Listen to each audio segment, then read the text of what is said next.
अस्सलाम वालेकुम, welcome back to my channel Abrar Mustafa. आज के वीडियो में हम डिस्कस करने जा रहे हैं एक ऐसा कॉन्सेप्ट जो बहुत सारे लोग नहीं जानते और इग्नोर करते हैं एंड उस वजह से वो आगे जाके जब बैंक्स में जाते हैं, फाइनेंशियल इंस्टीट्यूशंस में जाते हैं, वहाँ पे उनको फाइनेंस लेने में, लोन लेने में प्रॉब्लम हो जाती है। एंड दैट इज़, आपने सुना होगा, भाई इसका तो सिबिल स्कोर ही कम है। देखिए, सबसे पहले ये सिबिल स्कोर, ये क्रेडिट स्कोर होता क्या है? सिबिल स्कोर और क्रेडिट स्कोर बेसिकली क्या है? देयर आर डिफरेंट एजेंसीज जो गवर्नमेंट की तरफ से रिकग्नाइज्ड एजेंसीज होती हैं, who are authorised to compile the repaying behaviour of people throughout a period of time and then report them to the relevant agencies. एक example से समझा देते हैं। आप बैंक में गए, किसी भी बैंक में गए, आपने लोन लिया और उस लोन में आपने कब कितना पेमेंट किया, क्या आपने टाइम पे आपकी इंस्टॉलमेंट पे की या नहीं, क्या आपने कभी डिफ़ॉल्ट किया, क्या आपका लोन बैड लोन हो गया, एनपीए हो गया, 3 महीनों तक कंटिन्यूसली उसमें रिपेमेंट नहीं आई, या कभी 60 दिन, 50 दिन, 20 दिन डिले हो गई आपकी पेमेंट। वो सारी चीज़ें बैंक जो है आपका क्रेडिट रेटिंग एजेंसीज को रिपोर्ट करता है, नेसेसरली, मैंडेटरली, एंड वो क्रेडिट रेटिंग एजेंसीज जो हैं वो उसको रिकॉर्ड करते जाते हैं, करते जाते हैं, करते जाते हैं। एंड आपका ये जो स्कोर है ये इसी बेसिस पे बनता है। जितना अच्छा आपका रिपेमेंट हिस्ट्री रहा हो, जितना अच्छा आपका बैंक्स के साथ लेन देन रहा हो, उतना अच्छा उसका स्कोर।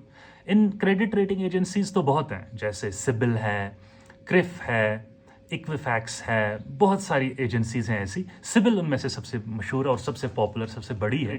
रेटिंग एजेंसीज जो है आपका स्कोर, आपका हिस्ट्री, डेटा सब रिकॉर्ड करती रहती है। तो उससे फ़र्क क्या पड़ता है?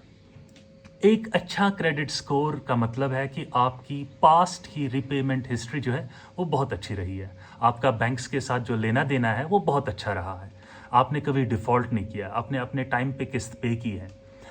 और एक बैड क्रेडिट स्कोर, एक कम क्रेडिट स्कोर का नुकसान क्या है? उसका नुकसान यह है कि जब आप आगे जाके फ्यूचर में बैंक्स के पास या किसी भी फाइनेंशियल इंस्टीट्यूशन के पास लोन लेने के लिए जाते हैं तो वो आपको लोन जो है या तो इनकार ही करते हैं मेजॉरिटी ऑफ द टाइम्स, या फिर आपको बहुत ही मुश्किल शर्तों पे, हायर इंटरेस्ट रेट्स पे एंड डिफ़िकल्ट कंडीशंस पे वो लोन लेना पड़ता है।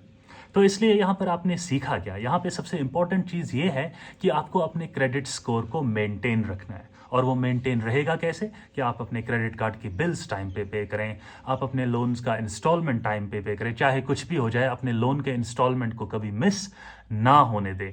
एक भी दिन का ओवरड्यू आपके क्रेडिट स्कोर में बढ़ता जा रहा है, रिकॉर्ड होता जा रहा है। अगर आप सिबिल स्कोर की बात करें तो यूजुअली 700 टू 750 या उससे ऊपर का स्कोर जो है वो बेस्ट माना जाता है, उससे नीचे बहुत कम माना जाता है। अब जब आप बैंक्स के पास जाते हो किसी कोई भी लोन लेने के लिए, तो वहाँ पे स्कोर देखा जाता है and on the basis of your score rating बनती है।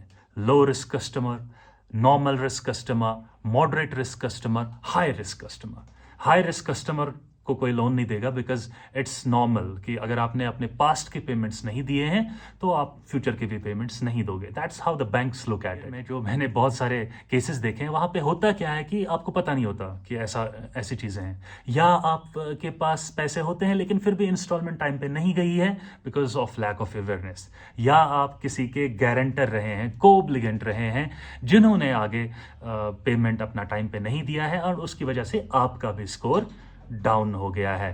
तो the credit score depends on your own repayment as well as the repayment of anyone for whom you have stood as a guarantor or a co-obligant. That's all for today. Thank you. Let's wrap up. अगले video में आपके साथ जरूर मुलाकात होगी।